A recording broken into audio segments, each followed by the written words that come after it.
Autre réaction, c'est réaction de Dickmann. Donc, comme la réaction de Claisen, la condensation de Claisen, mais elle est intramoléculaire. C'est-à-dire que le même composé, on a les deux équivalents de l'ester. Dans ce cas, quand on parle condensation de Claisen, quand on parle réaction de Dickmann. Je pas la réaction de cétolysation, par exemple, ou bien aldolysation. Dans le cas où on a un composé un des deux fonctions carbonyles, quand on la réaction elle est intramoléculaire.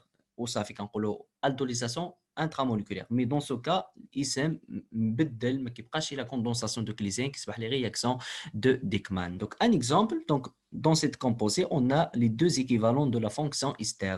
Donc en présence de la base, c'est éthanoate de sodium va arracher le proton en position alpha. Dans ce cas, on a deux positions alpha identiques.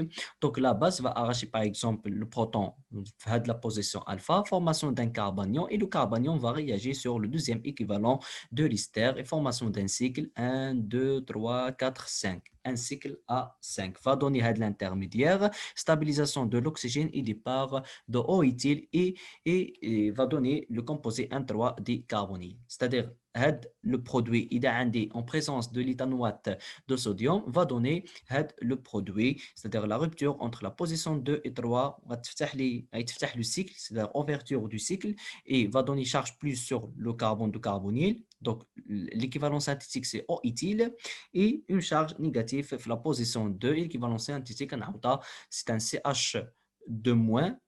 Donc, c'est un CH- va remplacer par un CH2. Donc, la dernière réaction, c'est réaction de Michael. Donc, pour les réactions de Michael, c'est-à-dire, on va réagir les alpha-bêta insaturés en présence d'un nucléophile. Donc, les alpha-bêta insaturés, elle est obtenue à partir de la réaction d'aldolysation et cétolysation.